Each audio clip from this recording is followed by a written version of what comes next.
was from Friday's football. My Yeah, my khutbah? yeah, the problem was I'm like, "Ugh, I wanted to hear something else from Shaq. I just learned this from them. It was about marriage. I don't believe that. But I didn't talk about this in did I? Class. Started talking a little.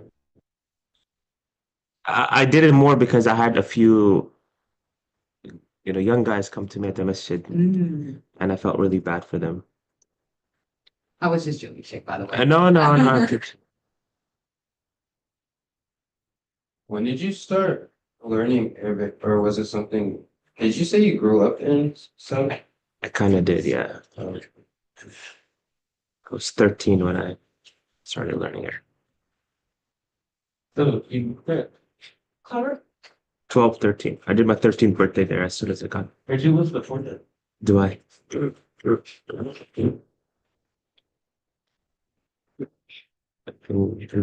In the unseen world. You were born in I was born in. and then you moved to Medina at 19, Yeah. and then you unfortunately. Came to the US. Why did you? Uh, why did my parents what? What? Did your parents? No, my parents are not here. Oh, you My came. mom hates the States. Said, "What? Why did you come?" Work, career, marriage, all of that just happened, lined up. So, I've been here 7 years. What inspired someone to pursue work, career, marriage? It's easier to work here as an Islamic career.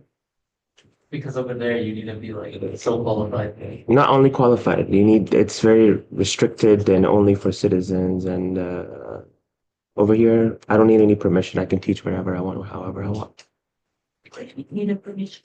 In Islamic countries now, especially the Gulf countries, you need permission to teach anywhere. Whether you want to teach at the masjid, you want to start a class, you need permission from the Islamic Affairs government or section, department, ministry, anything, anything.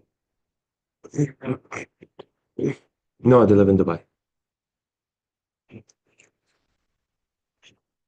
Aside from my previous question, are your class recorded?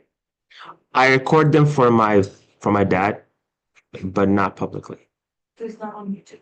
It's not on YouTube. Is like any of the events from this much online? Yes, my post Isha halaqas are on YouTube. And that the Tajweed class, is that also online or? Which did we call? It says, oh, it's with another sheikh actually. Yes, with another sheikh. No, they're not record worthy because it's just a small class, very basic. No, no, no. It's not a class. It's just like people read Quran and the sheikh corrects their tajweed, and Is it only for men? it's only for men too. Yeah. For sisters? They have nothing for sisters at this, except for a place to pray. Oh. Did you record There's nothing for Friday? men either, like rarely anything for men. Can start. That's what she did. Should have a committee. I'm sorry, there is something for sisters. There is There's moms and nothing. toddlers that they do. Yeah, they do it at Farouk. Yeah, but Did you record? Did you It is record what's up. Friday's khutbah? Sorry? Did you record Friday's khutbah? It's not recorded, no. My khutbahs are not recorded. Shame. I mean, not I- a shame, but I mean, unfortunately, nobody gets We're to. working on setting up some live streaming or recording.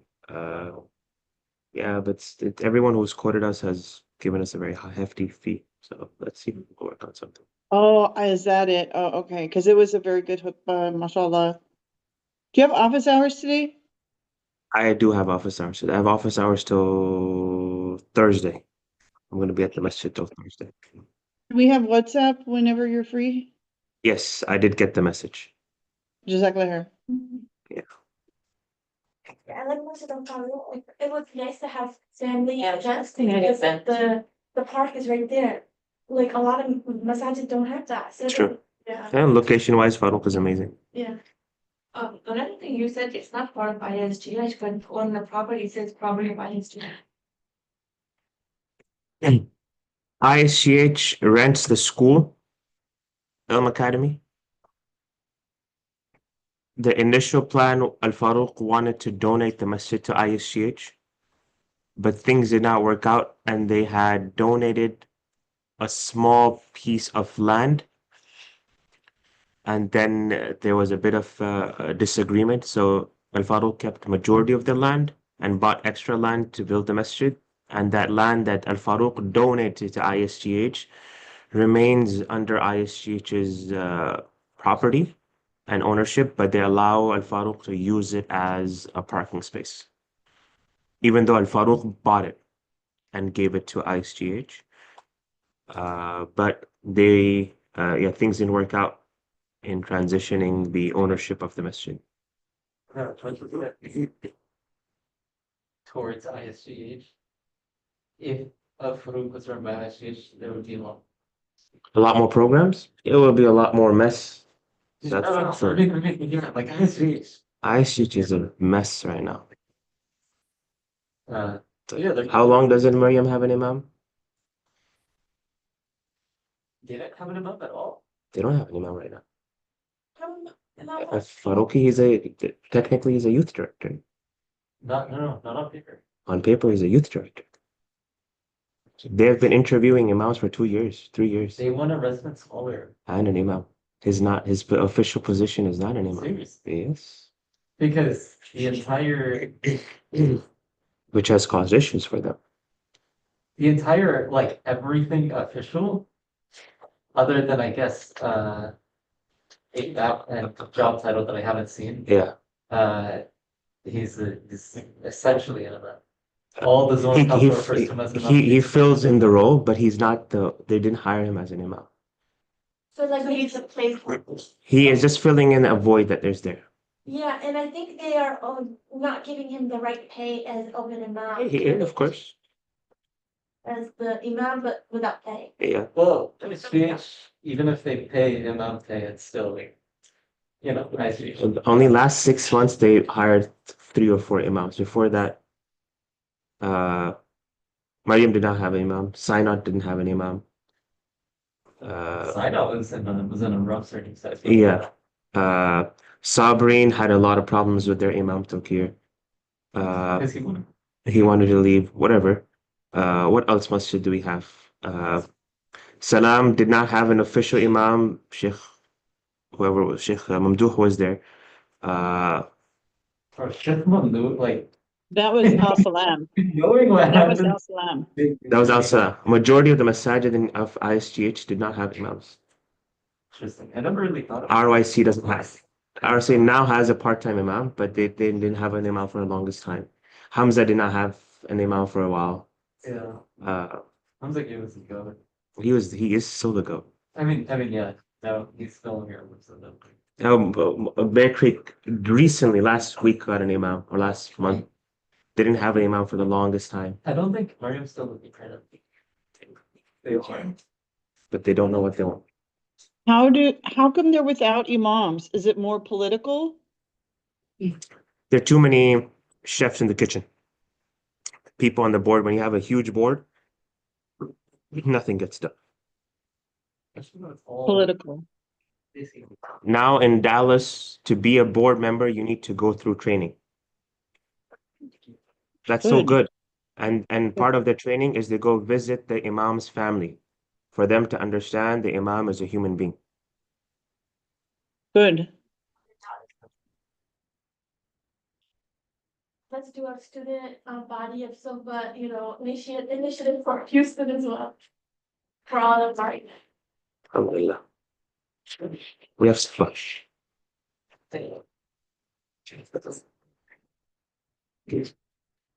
Oh, sorry. All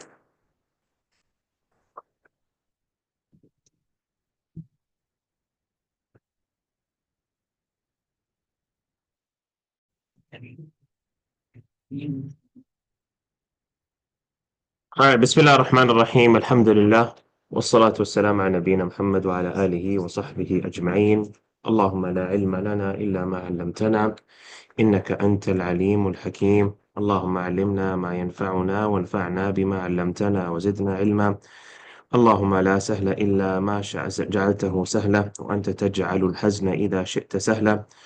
اللهم فقهنا في دينك وارزقنا العمل بما نتعلم واجعل ما نقوم به خالصا لوجهك وتقبله منا يا رب العالمين. O Allah, we have no knowledge except for what you have blessed us with, and indeed you are the all-knowing. O Allah, bless us with what's beneficial and bless us to implement what we learn and increase us in knowledge. O Allah, there's nothing easy except for what you have made easy. So, Ya Allah, ease in every hardship for us. O Allah, bless us to be sincere in what we do and accept this act of ibadah from us. Ameen, Ya Rabbil Alameen. Moving on. Inshallah, we'll cover the other implications of a verbal contract. The issue of the dowry is still there. We haven't covered it. We'll cover it next class because it has a lot to do with separation as well. So, and has a bit of connection with the remaining implications of the verbal contract. So inshallah, we'll go over the rest of the implications of the verbal contract today. The first is, or the third is, the right of intimacy. Intimacy is the most important part of a marriage contract. And the Prophet ﷺ mentions the most important right that needs to be fulfilled in a marriage is the right of intimacy. Everything else about a marriage can be fulfilled by other means, accommodation, financial care,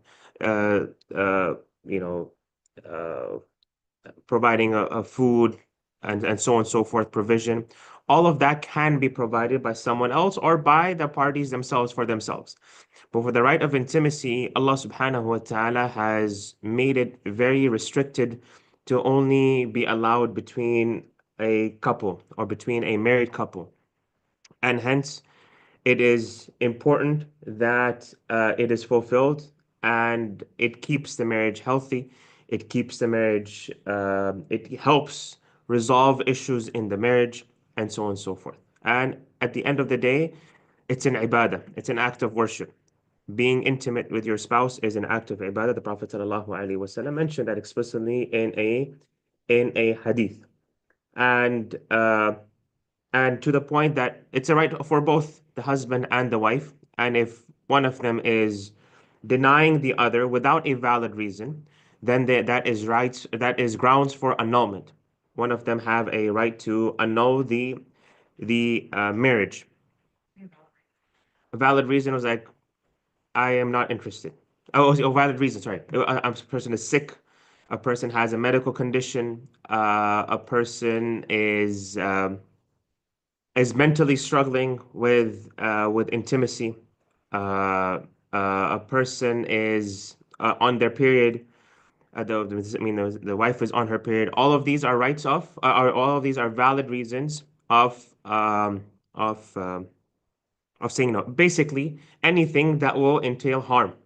If there is harm that will occur due to intimacy, then that is valid reason to say no. But besides that, it is strongly, Allah subhanahu wa ta'ala Quran talks about this, and there are many ahadith who strongly talk about this issue because it is a human desire. It is a natural desire for both the husband and the wife. And if it is not fulfilled, then it can lead to issues and problems in the marriage. And many of times, you'll find problems in a marriage, and they are stemming from the lack of intimacy. Both the husband and wife don't feel connected to each other, and the smallest of issues become the biggest of issues because of lack of intimacy. And both husband and wife have a right to ask to be fulfilled in their desires, in their intimate desires, as long as it's not something unethical and as long as not something harmful. But besides that, it is a right for both husband and wife, and we have a whole slide of it later, some of the ethics, Islamic ethics in terms of intimacy. Moving on, the fourth is the right of accommodation, and this is a right of the wife on the husband, that she has a right of accommodation. she has a right of accommodation, whatever is appropriate according to her status. I mean, sorry, the couple status. And these are all technical issues. And the reason why we're going to talk about some technical issues and not the preferred way is if we understand the minimum, then we know what should be done beyond that. And also if there is a dispute, to understand what is the right of each other. This is not like mentioning this is not to tell a couple this is what you should do. The right of accommodation. If the husband, I think we've covered this before. If the husband comes from an upper class and the wife comes from the upper class, then she deserves the accommodation of someone from the upper class. Right? We gave examples from which neighborhoods? The Heights. The wife is from the Heights and the husband is from Greens Point. No. It's an upper class neighborhood. Rice Village. Rice Village and the Heights. Then she deserves accommodation according to that demographic. And if the wife is from Greens Point and the husband's from Third Ward, then she deserves accommodation according to that demographic, right? This is if the husband cannot afford anything else, but if he can, we tell them, the best avenue for you to spend your money is on your family. But if they can't, the husband's making 30K per year. He barely is able to survive and able to pay bills. And she knew that when she married him and so on and so forth. If they both come from a middle class, like they live in, where do they live? Tomball, Cyprus. Is that where you guys live? Tomball, Cyprus. Sugarland is like, is it upper middle class? Memorial maybe? Like this neighborhood over here. It's a bit of middle class. One side of True. Yeah. True. True. A full share, edge of full share. Where else? Baytown. Richmond. Richmond's pretty middle class, I think. Yeah. Pearland. I think Pearland's a bit upper middle class, maybe. Yeah. So yeah, if the husband and wife both come from that same neighborhood, then he is obligated to. When does this matter? This matters, for example, if the wife gets divorced once and she is in her pending period, she is still considered she's still considered married, and he has to take care of her. He has to take care of her in terms of accommodation. And if they both came from Memorial Heights or Rice Village, and he ends up putting her in an apartment in Greens Point or Greenpoint, then we say that's not okay. She deserves accommodation according to what is appropriate to you as a whole. Was that clear? Does that make sense? They both come from upper class backgrounds, meaning she deserves. How do we determine what she deserves? Based on where they both come from. Does that make sense? We'll come to that. Sure. So if she is asking for right of accommodation, she has a right of accommodation in Rice Village, in the more expensive side of the Memorial, in the Heights, and so on and so forth. It's an expensive side to Memorial, right? No, I know, but it's just like. If it's different, then they come to the middle of both. So if the husband comes from Memorial Heights and she comes from Third Ward, then somewhere in the middle, it will be middle class. Then she deserves accommodation according to someone who is from the middle class demographic. And if it's the opposite, he comes from Greenpoint and Third Ward, and she comes from the Heights, right? Then she understands that he is making 30, 40K, and probably the taxes on the house that she lives is 30, 40K, right? So in that, we say, brother, you're taking on a responsibility that you may or may not be able to fulfill. So, enter at your own risk. And she knows that, and she's ready to kind of downgrade her life a little bit. And then they are able to do, then they are able to, she can settle for that. But if a divorce takes place, then she is entitled to accommodation for a middle class person. Was it clear? Yeah. So, because in other areas of fiqh where there's money involved, you get pretty technical. In this case, what would happen if like the wife is living in like such a poor, like an extremely poor area, and the husband is like Elon. Yeah. But then you have Ew. a massive disparity where the meat in the middle wouldn't be middle class, it would be, I don't know, Upper middle class. royalty. Maybe. She deserves that. Okay, but like, would you get that technical about it? Of like, oh, he's the richest person in the world. so the middle would be- Every case has to be dealt separately. Yeah, I can't give you a blank answer. Yeah, but this is just a general idea of that. Yes. What is accommodation? Does she require a butler, a chef at home, a daily massage? What is it? Massage? Masseur. A masseuse, sorry.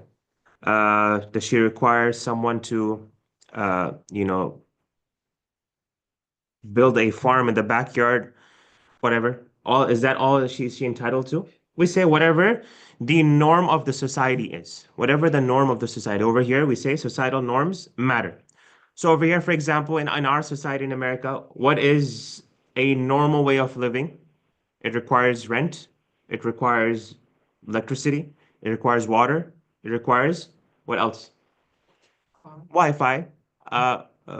Car may or may not be. It depends. It could be argued on both ways or both sides.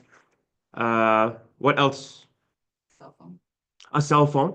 Cell phone is probably a requirement in our time in our society. Clothes. Our clothes are probably more expensive than the clothes of someone who oh wait, we haven't come into financial care. Wait to financial care. So these are all part of accommodation. So if the husband says, I'm only gonna pay rent because that's what the furniture, a decent bed, a decent couch, a decent kitchen utensils and stuff like that. So he's responsible for it. All the Jehez part comes from his side. He has to do it. He has to do it. Yeah, Islamically, there's no Jehez, right? What's the jizz bird? Yeah, someone was saying What? he's not, required to provide a couch. I was like, Yeah, he's required to Yeah. provide a couch. Whatever is a societal norm, right? Someone online asked the question. I didn't pick up on it. And what's the judge? What's Jehez? Jehez is a culturally Pakistani thing where it's a huge gift that comes from the girl's side. They demand it. It's kind of demanded in some societies. Yeah. My in-laws Can I gave me a put- bit, but I never asked for anything. Yeah. I have a verbiage suggestion though. Kitchen utensils, I think, are primarily tools of the kitchen so that Yeah. the woman can get her job done. Yeah, I mean, anything that she requires at home to live according to the societal norms of that society. So we would say in our society, a stove, a fridge, a microwave, all these are part of any normal house in America. So you mentioned like a maid and a butler. Could you say that in America, upper middle class does not have a maid, but in So if like Elon married Oprah, no, Right. I mean in America, like the average person in Sugar Land doesn't necessarily have a maid, yeah, but in Pakistan, upper middle class, you always have. yeah, you can make that argument. So I was saying like like if Elon married Oprah and they got divorced. They're like elite upper class, elite class, not even upper class, right? Yeah. So he'd probably have to pay for all of that. But just for me, as long as they're married, and if they get divorced, it's only for the 3 months. Or if she's pregnant, then it's even longer. We'll come to that later. So that is right of accommodation, right? Yeah. The right of financial care. The right of financial care. Right of financial care includes food and drink and clothing. Food and drink and clothing. Again, food and drink, whatever is appropriate or whatever is according to the societal norms of that society. Either he can give her the money to buy the food and drink, or he can provide the food and drink, right? Someone delivers the food for her every day, or she's given the money to buy the food and drink, or she can buy her own groceries and take care of herself. All of these are valid ways to take care of her food and drink. But if she is demanding, this is obviously we're talking about if there's a dispute. If she is demanding that she wants caviar every day, and she wants, shrimp and lobster every day, we say this is not a part of his obligation. His obligation is to give you what is societally accepted. Or if he says, I'm going to give her ramen noodles every day, right? We say that's not okay. Ramen noodles is too cheap. It's not societally accepted for it to be a meal. So whatever is societally accepted, they can obviously sit down with someone and figure it out if there's a dispute. But again, we're talking about if there's a dispute. If there's no dispute, then alhamdulillah.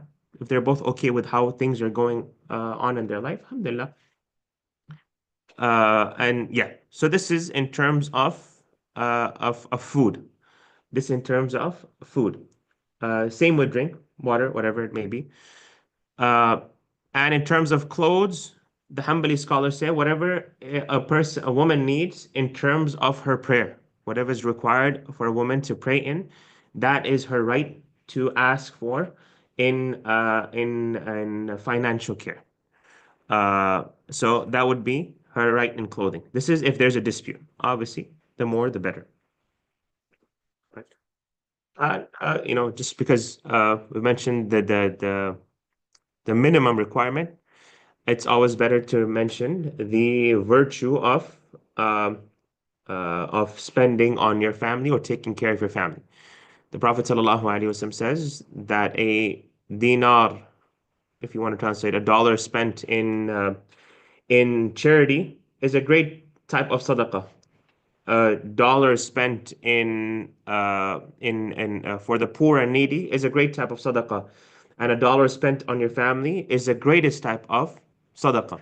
It's the greatest type of sadaqah, even if you compare it to other types of sadaqah. So a person, if they're able to spend more on their family, it will always come back to them in multiples. And this is not only in terms of financial care, but also in terms of service. So the wife, for example, doesn't work. How does she do that? She serves her family. She serves her husband in the best way possible.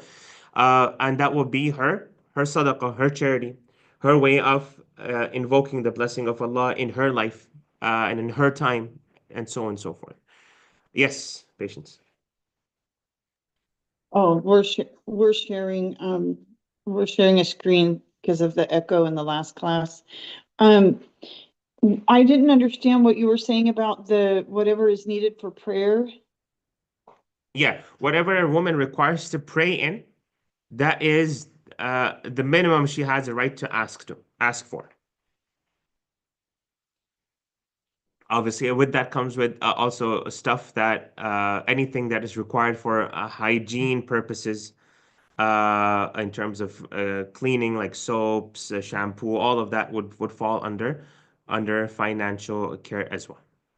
Okay, Jazakallah khair. Oh yeah. Okay, so there's this concept that I've been kind of like confused about. So like if I become rich someday, sometime through the show, whether it's good for like, I mean, if it only, but then I was thinking like I could never justify buying a really nice Porsche because at no point will $200,000 on a car be a better decision than $200,000 in selling. Even if I had 400,000, it would still be better all the time. Like because of this, could I justify buying a really, really expensive thing for my family with the same logic?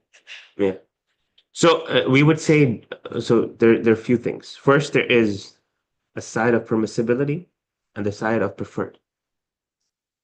It's permissible to buy a $200,000 Porsche, but it's preferred that you give sadaqah, right? So it's not wrong. Yeah, Right. but because it'll always be. And it's wrong to think it's wrong. Oh, You get that? That was the way the Khawarij used to think, right? They would think any excessive part of the dunya is wrong. And if you look at the lives of even the Sahaba, after the Prophet ﷺ passed away and the dunya opened up for them, they would buy expensive stuff. They would have palaces and mansions and expensive clothes and gold and silver in their house and maids and all of that. They lived comfortably, right? And but the dunya never got to their heart. That's what zuhd is, asceticism, is that you don't let the dunya get to your heart, right? It's not a means for you to gauge if a person is worth your respect, your time, if they have money or not, right? You don't make you don't make your friendships based on money. You don't make your family relationships based on money. That's what zuhd is, that you don't let it get to your heart. It comes and it goes. It doesn't exceed the palm of your hand, right? Allah subhanahu wa ta'ala in the Quran does say, كَلَّا إِنَّ الْإِنسَانَ لَيَطْغَى أَن رَآهُ اسْتَغْنَى, that indeed man goes astray as soon as he becomes rich, right? So most of the time, wealth destroys a person. Most of the time. That's what the reality of this world is. Unless that a person has fear of Allah subhanahu wa ta'ala, then a person can use that wealth to get closer to Allah subhanahu wa ta'ala. And like if you look at the world right now, majority of rich people have some level of corruption. Right? There's some level of corruption in their life, right? And hence the Prophet ﷺ said that the poor will enter Jannah before the rich by 500 years, right? So because there's less to give accountability for. But the people who were rich and gave sadaqah, they will be even higher than them. But the likelihood of that happening is low. That someone will be rich and they will use their wealth in ways that please Allah subhanahu wa ta'ala. But the question becomes like, how do you balance giving in sadaqah and still being rich versus going full on like Abu Bakr equal, Yeah. and just going like, you have money and you just donate. If you've taken care of your responsibilities, then you can give all your money in sadaqah, no problem. No, I'm saying, how do you justify doing anything but that? Why does it need to be justified? Because, you know, what you just mentioned about being rich. So we say that if you're earning wealth, educate yourself about the reality of this dunya. Right. There's a story that I wanted to mention to you guys, but and I told you guys to remind me, but I think you all forgot. When we were talking about the dunya equating a fly's wing, remember? We talked about this. Okay. There was a tabi'i who was in Medina. His name was Sa'id ibn al-Musayyib. This tabi'i was the most knowledgeable person in Medina, to the point that it's mentioned that he did not miss the iqamah, not the prayer. He did not miss the iqamah in the masjid of the Prophet ﷺ for 40 years. Right? He didn't miss the first rak'ah of the salah for 40 years, and it was said that he never saw the back of anyone praying behind the imam because he was always in the first saf. And he was the most knowledgeable person in Medina. The Khilafah at his time, the Caliphate, was based out of Iraq. And a delegation came from a messenger from the Khalifa came to him, knocking on his door. And he opened the door and he said, "O Imam, the dunya has come to your feet. This world has come to your feet." And he said, "What happened?" He said, the Khalifa wants your daughter's hand for his son. He wants to propose to your daughter for his son.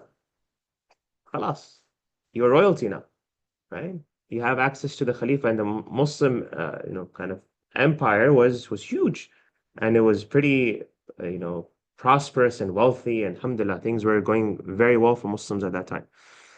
Uh, and he looked at the messenger and he said, if this dunya is equal to a fly's wing in the eyes of Allah, how much from that wing will he give me?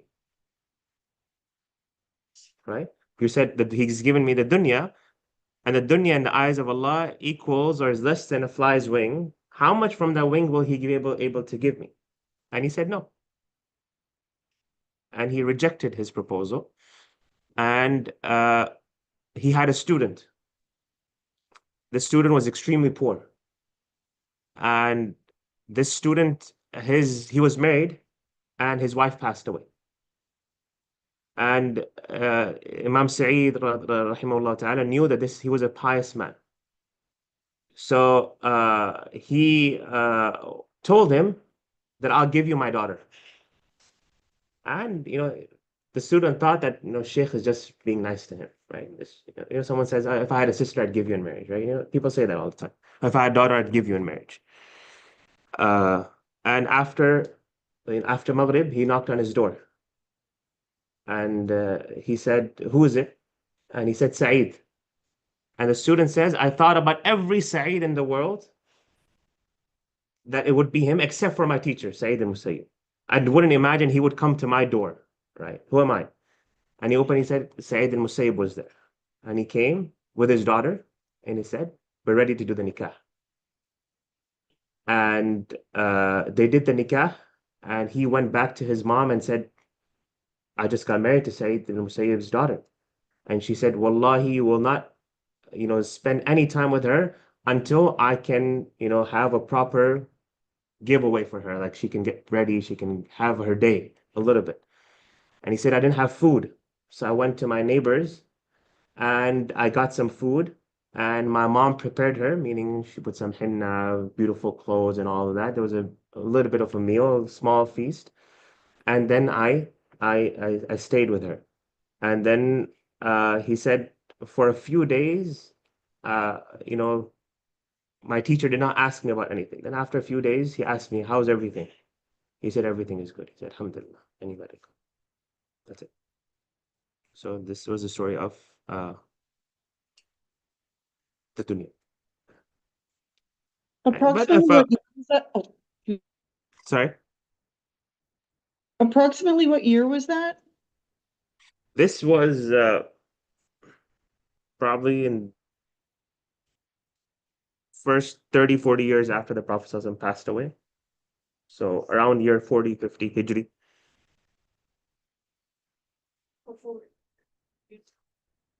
Yeah. So 1400 years old, exactly. Yeah. So yeah. And Allah blessed them and their family. They were happy. Yes. So what were we talking about? Dunya? What about it? Sadaqah? Like having money that you would go away, spending on. It's your right, right? You can spend it in the way of Allah subhanahu wa ta'ala. You can spend it on yourself. But taking care of your family is the best sadaqah. And if you've done everything you can, you took them on vacation, you gave them a nice house, you gave them, you take them out for dinner and all of that, and you have some remaining you want to give a sadaqah. That's also fair. That's also good. The point is that you should go out of your way to serve your family. That's the whole point. And I give this example all the time. Sometimes the man, when he is out with his friends or with guests from out of town, and they go out for dinner, what does he say? Get whatever you want. I'm paying for I'm paying for everything. Choose whatever restaurant you want. All of that. But when it comes to his family, he's a bit, he's cutting corners, right? We say it should be the opposite.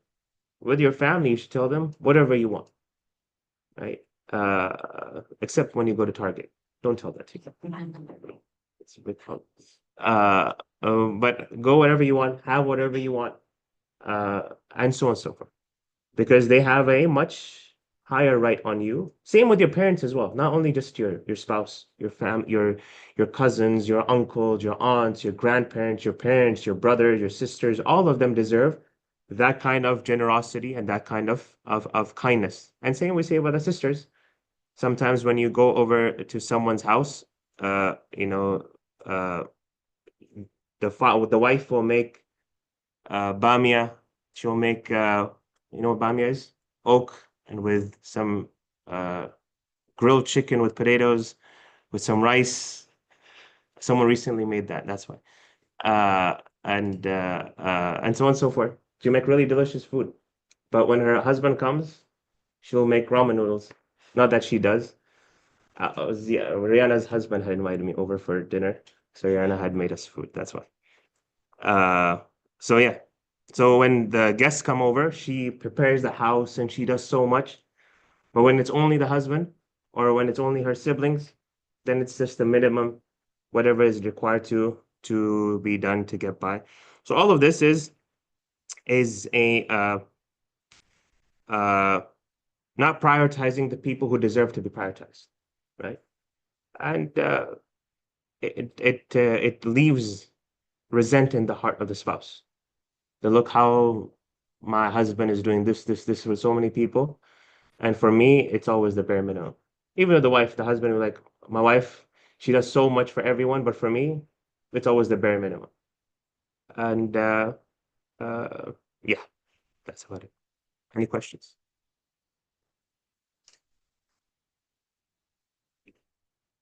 Moving on. The last is the right of obedience. And this is the right of the husband over the wife. The husband has a right over the wife that she obeys her. There's something very important to understand. Obedience does not mean inferiority. Obedience over here is to have a house or a home or a family functioning. Uh, Same the way, just the way we obey the law, we obey the government, we obey whatever they say, that doesn't make them any better than us, right? Sometimes they're worse than us, but because of for a country to function, for a community to function, they have to have order. There has to be someone who makes a decision. And that is how Islam describes obedience. And Allah has put all these responsibilities on the man in terms of accommodation, in terms of financial care, in terms of food and drink and clothing and all of that. Then Allah in return has given him the right of obedience. And the right of obedience is obligatory on the wife with two conditions. One is that it's not something haram, and secondly, it's not something harmful. As long as those two have been met, then he has a right uh, to ask her to obey her and obey him. Sorry, obey him. Uh, and this is only to help the dynamic of a healthy family function and for a family to be able to have children. Also, on top of this, something that is not mentioned over here is the wife has a right of protection. She has a right of protection that her husband protects her, whether it's in her physical presence, whether it's her emotional issues. She has a right over her husband to keep her safe and protected. And all of this is cannot be done. The husband cannot do all of that if he does not have the lead and he doesn't have her wife following him. Uh, if the husband feels that we should not go out at night at a certain time or go to a certain neighborhood or live in a certain neighborhood, and she says, no, I feel like we should do this or we should do this or we should do this, then he can no longer protect her. Then you can ask him to protect you when you're not listening, to him, when he is making that decision. And Allah subhanahu wa ta'ala, as you mentioned this before, has made men be able to be more logical than women. Women are more emotional in their choices and in their decisions, and hence Allah subhanahu, and hence if a man is not allowed to lead his family, then it becomes a dysfunctioning family, right? And this doesn't mean that the husband won't make mistakes. This doesn't mean that the husband will make mistakes, even when he's leading, even when he's making decisions. But it's part of you trusting him. Trust someone who can lead you, trust someone who can protect you, trust someone who can take care of you. And if he doesn't make the right decisions, if he's not worthy of him leading you, or you feel like he is failing to do so, then you have a right to leave the marriage. Right? You have a right to leave the marriage. This person does not keep me protected. This person does not know how to lead the family. This person will not know how to raise kids. We can leave. We can try to help him improve. But if he doesn't, then you're not obligated to stay with him. But to try to be the leader of the head of the family is not going to help. Is not going to help. Yes. Is a child saying no to their parents, asking them to do something more severe than a wife saying no, like not being obedient to something her husband may say? Repeat that. If a child says Child. no, Okay. a kid Says no. someone says no to Their parents. parent, is that more severe than if a wife says no to a husband? I'll give an example. Yeah. So remember we talked about my mom's telling me to put on a hijab or Yeah. in class, but Yeah. yeah, so for example, you were like, just do it. It's okay if she has ego, the parents gonna have it, right? Even though we learned there's no, there, even little mustard seed, ego is not good. But No, why no. is that? We didn't say ego. Oh. The hadith doesn't say ego. It says Ego. arrogance. Arrogance and ego are two different things. Ego will be like izzah, will be like dignity and respect a person feels that they want. Got it. Yeah. So like how you were like, you know what, just do it. And then I was like, fine, right? So in this case, let's say the husband is telling me, my future husband, God Yeah. forbid he doesn't do that. Yeah. Or God forbid he does that. But yeah, so in that case, apply Islamic knowledge on that. Yeah. Tell me in that case. Same. You should listen to him. Listen to him. You can advise him. Tell him, I don't think this is right. Yeah. Give me an example. What does he say? Like for example, I know my right that I'm not required to put on a hijab at home. There's Yeah. no other non-mahram person Yeah. or male. Yeah. And he still forces the control over me. Yeah. Am I still like required to listen to that, even though it is kind of infringing on my right and he's not my parent? You should listen to him, but you should talk to him as well. And if you feel that that's not healthy for you, because if he's forcing you to wear hijab at home when no one is there, then that's a sign of a bigger problem. And then if you feel like this person is going to, this is the least of my problems. Right? There's much more bigger problems that I'll face. Then either you get counseling and you fix this issue, or you say, I can't live with this person. Leave. Let's say, for example, he says, don't go out. Why? Big one. Why? Ah, Not to, if he says don't go out at night, don't go to see, go participate in community just because. that could be harmful. Yeah, right, because these toxic men, they cite the verse of the Quran, like, like, I guess like women should not go out of the house. Okay. Look at this like any other person or any other entity that has authority over you. What if the government told you don't leave? What would you do?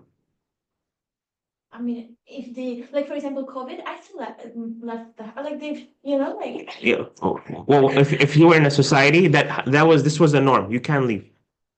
Women cannot leave from their homes after 5 p.m. What would you do? Be okay? You'd move. You'd go somewhere else. Oh, You would have lived there. yeah, I would right? move, yeah. Yeah. Same. Move. You should okay, it seems like these are issues that are important to you, right? Clarify them before you get married. So I just want to understand the right of obedience. Like nobody can just come and be like, just because I feel like you should do it. Like they can't say that, right? So, Like, I'm just saying, what if the husband says one day that I'm not gonna pay for rent anymore? then he's violating my right. Same. If you don't listen to him, you're violating his right.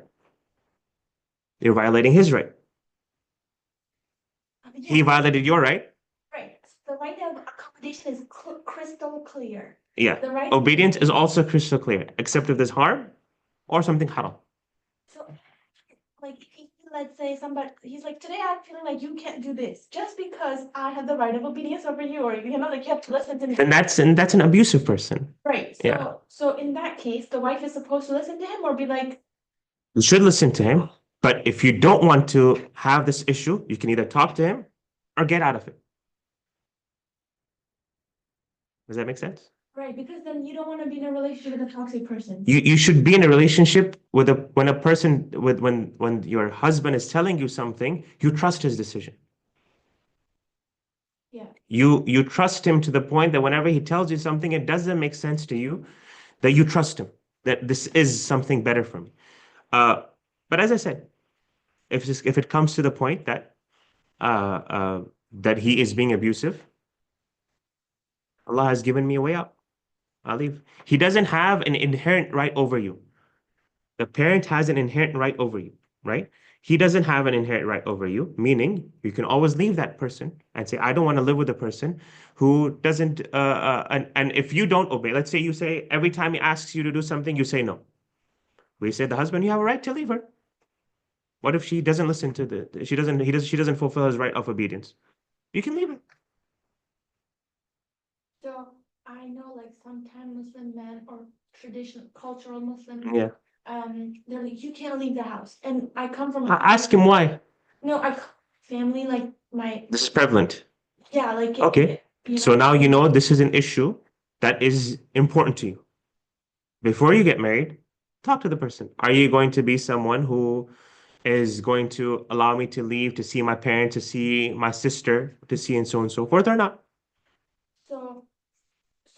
But he doesn't have the right to forbid his wife to go out for like a valid reason, either to, go grocery shop or to go. You ask him why. If he's being if he's being harmful, then you don't have to obey. But it's causing it's causing inconvenience, then it's your call. You can either, because there's something, marriage is filled with inconveniences. There's something you have to bear. Right, I just want to understand the right part, right? As I said, It's his right, I want to understand that. his right is that you follow his lead, except in something that it's harmful or haram. So for example, you get sick. Okay, so harmful or haram. Okay. Got it. So for example, you have to go to the doctors. Let's say you have a very urgent surgery to take place. And he's like, I'm uncomfortable with a male doctor operating on my wife. We say, sorry, this is beyond your hands. This is something harmful and haram. You cannot stop her from getting surgery. Does that make sense? Or you just leave. Look, a chivalrous gentleman will always make things easier for his wife. Right? That's how the Prophet ﷺ was. That's how, alhamdulillah, a lot of men are. I won't say majority, I'll say a lot of them. When was in the hospital, that's the last time. Yeah, He only requested female nurses yeah. and text, because a lot of the text so that I could be comfortable in the room. Yeah. No, yeah. I had a case where the wife's brother passed away in another country and the husband didn't let her go. What's his reason? I don't know. And he had all the passports and stuff, and he didn't let anyone go. And I said, you have a right to call the police on this issue, that he's not giving you your passport. Call the cops. On her husband? Yeah, call the cops. At least to threaten him that, if you don't, you will get punished. So Micah? so just.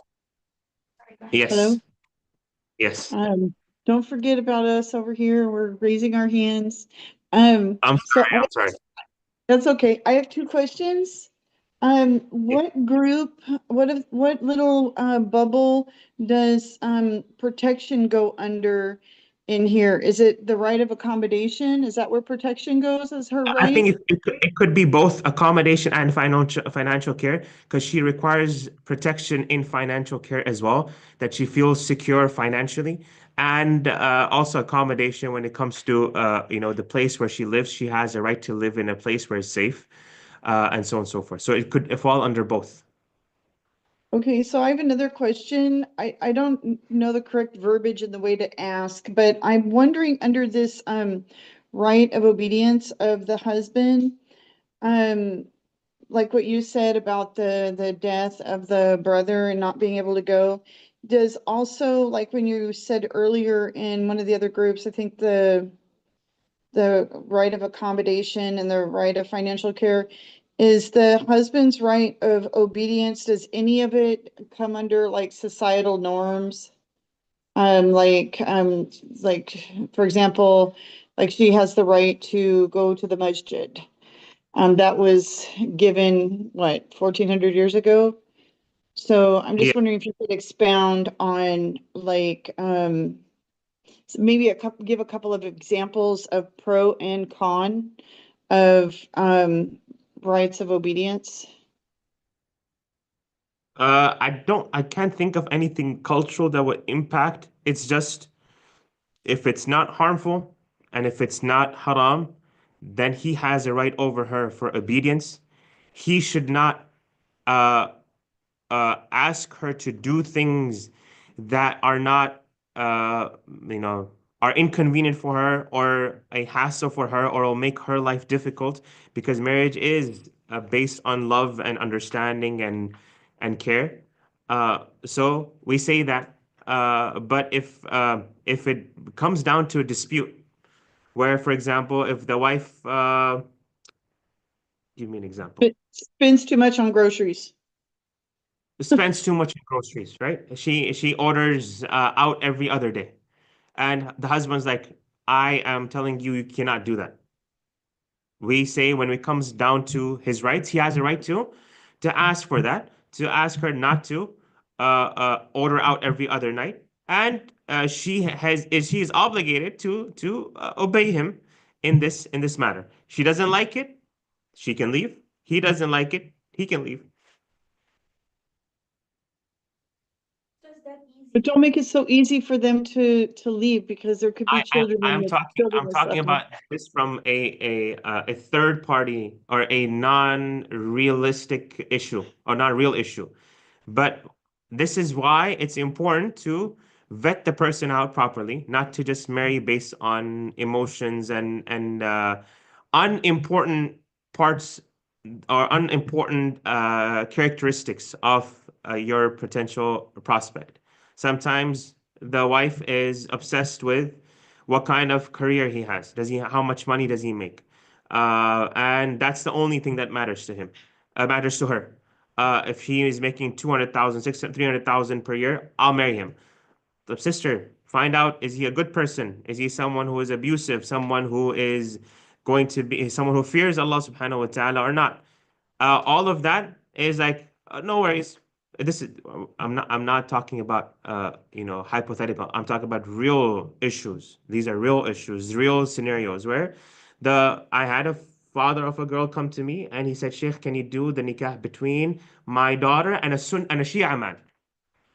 And I said, why would you give your daughter to a Shia man, regardless of the validity of that nikah? He said, Inshallah, she'll convert him. Inshallah, she'll convert him. And I remember one of my teachers said that what if she doesn't convert?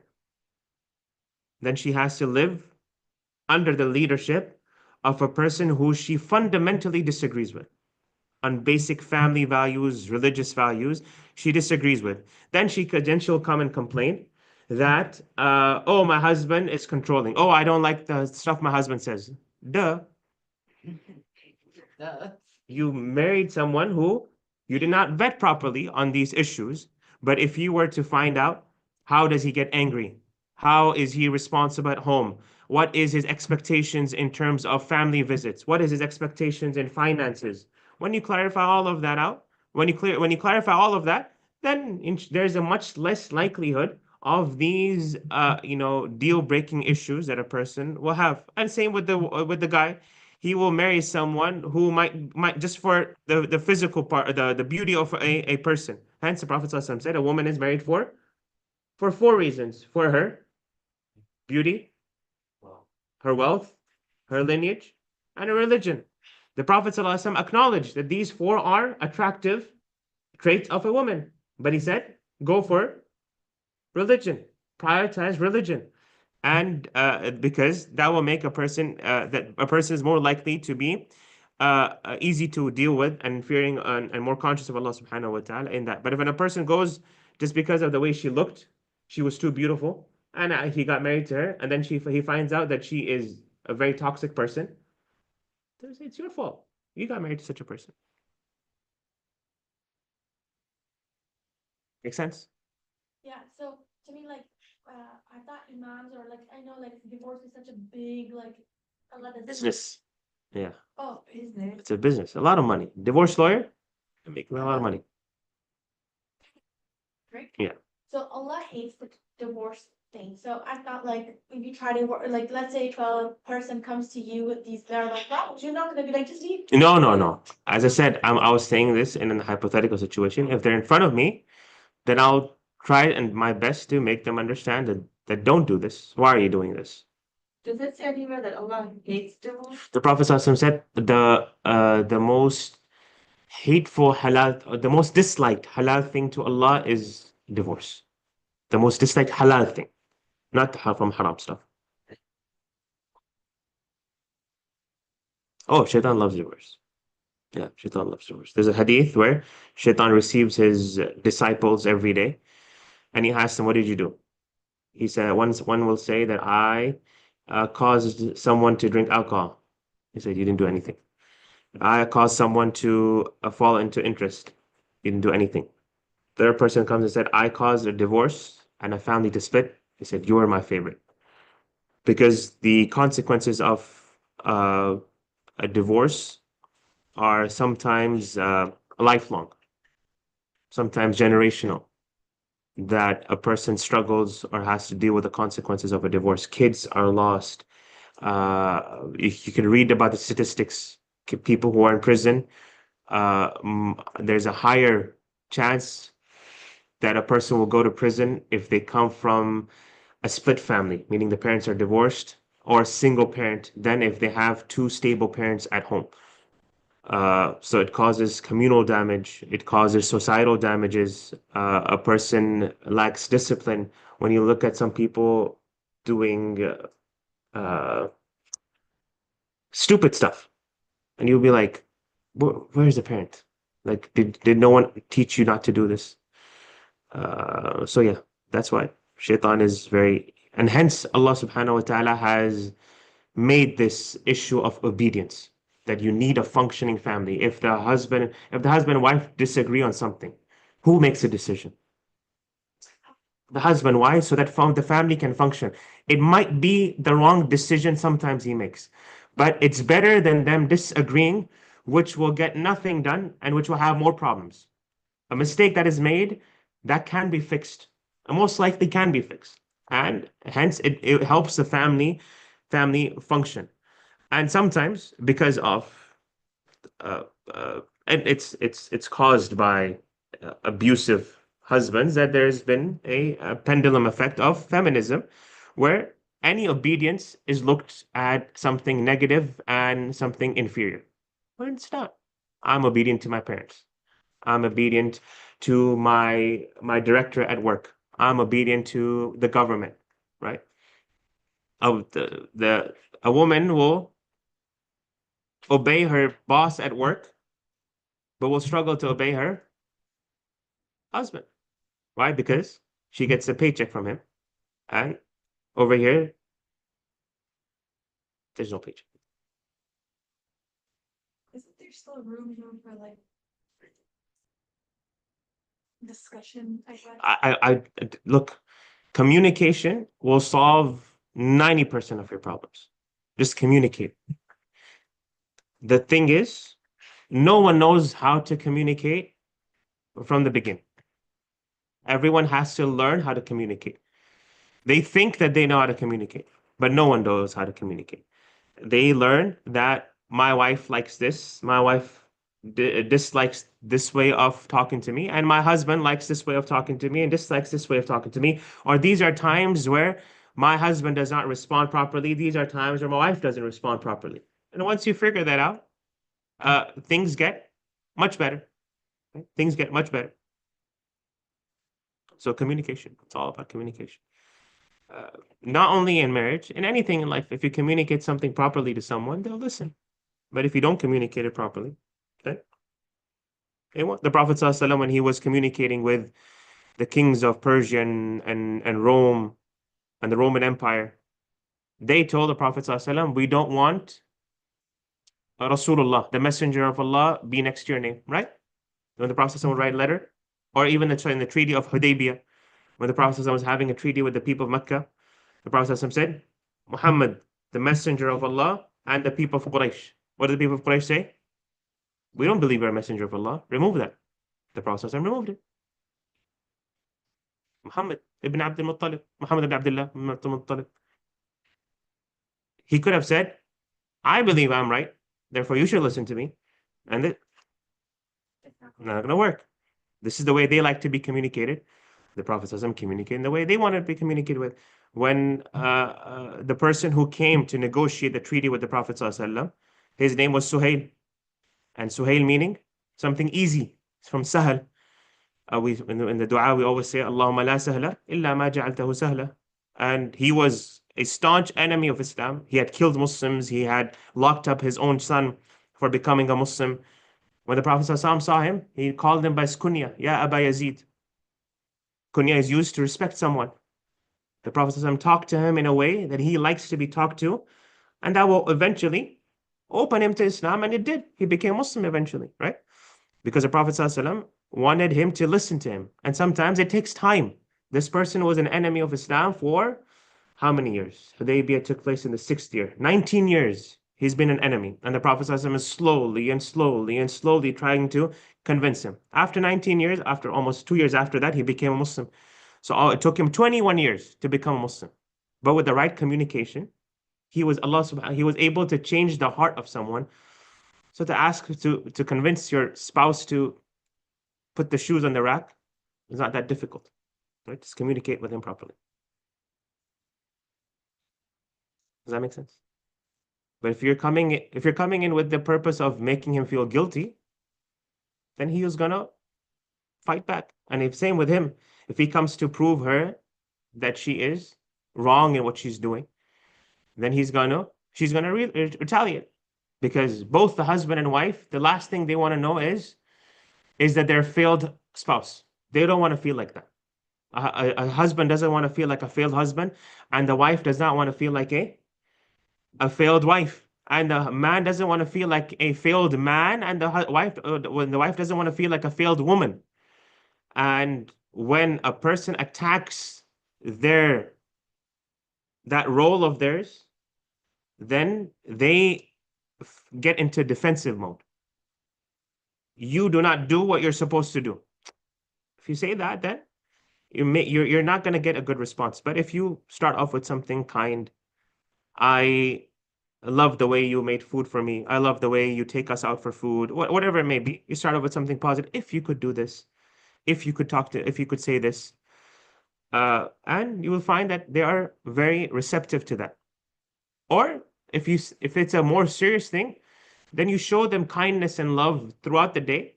And when they feel that their connection with you is strong, then you drop a serious conversation. There'll be more understanding to that.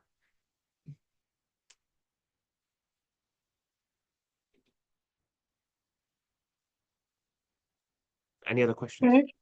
Yeah, I have one Question? question. Yes. I was wondering how much of this can be put in the written contract and how much of it just has to be like verbal? since, and the reason I ask is because society is becoming more, corrupt, and there's more, what's the word, deceptive, in the marriage proposal and contract. So, to make sure that the rights of each other are covered, both, man and woman, how much of the verbal contract can be put in writing? Look, there is the verbal contract is binding in Islam, and it goes back to the person and their fear of Allah subhanahu wa ta'ala into implementing what they had agreed on. And even a written agreement may or may not hold up in court. So it all goes back to the person themselves. Do they fear Allah subhanahu wa ta'ala to keep their word or not? And sometimes a person will not keep their word. And it's just something you have to live with. And you meet Allah subhanahu wa ta'ala and you take your right with Allah subhanahu wa ta'ala. So whatever was verbally agreed on is a binding is binding.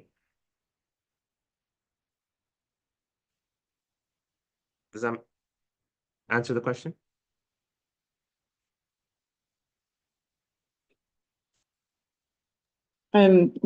Yes, it's just, yeah. I accept. Yeah. I can't argue with fiqh. So Yeah. if it's written, then I have to It's accept it. always better to write down things. Always better. Because someone might say, I never said that, or I don't remember it being said like that. Yeah, remember. The remember part is what I'm talking about here. And the only reason I ask is because it comes from experience. And so I just figured maybe in the future, when there's two people, not just in marriage, but in any contract, but especially the marriage contract, because we're talking about society, because society begins with the family, right? So we should have like protection of the family. So that's why I was asking. No, there are certain rights that are God-given. Like protection is a God-given right. Accommodation is a God-given right. You don't have to verbally or write it down. Then there are extra rights, like if the wife wants to visit her family every week, once a week, then she has a right to write it down. If the wife wants to, for example, be part of her masjid community and volunteer over there once a week, twice a week, she wants to continue working, she wants to finish her studies.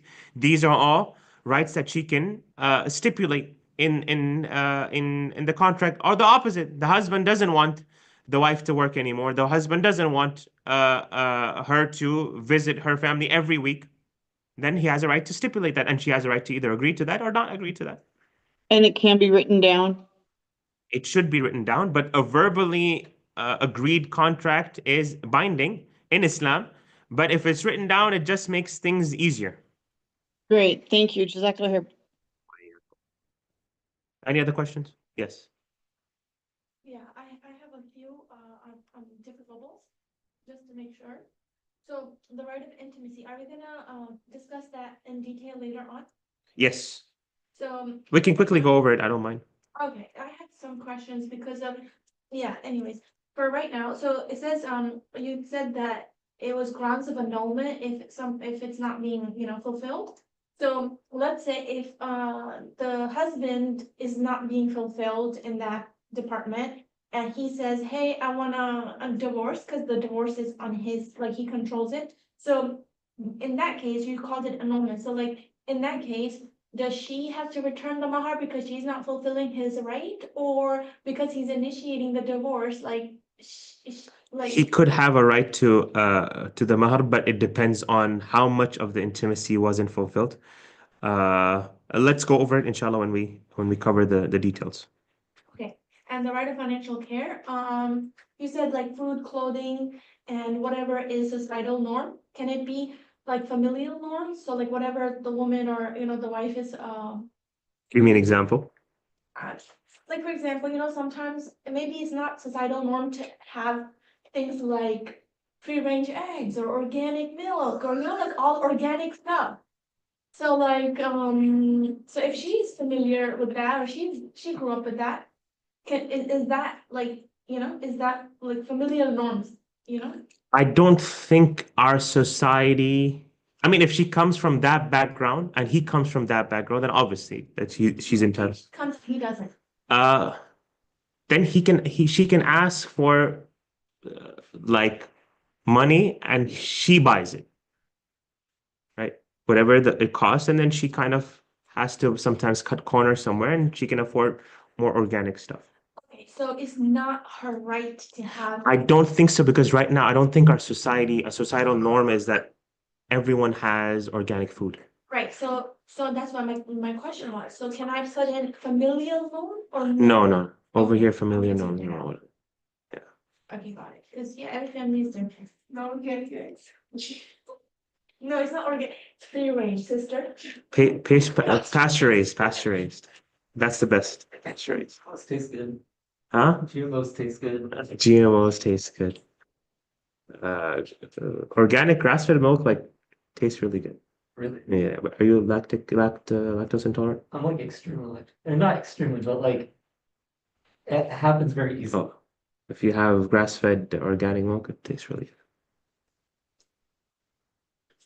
Anything else? A grass-fed steak tastes different. Yeah, definitely a lot of the intimacy part. Okay. Anything else? No. Okay. We'll cover that next class, inshallah. Any other questions? Topics of discussion related to this? If you go on, I can go on. Go for halal steak. Capital, sorry, steak 48. What's it called? Yes, think with you. Steak 48. But also, like, you can get a nice steak from Phoenicia and just cook it. It's just weird. Why? It's not alcohol.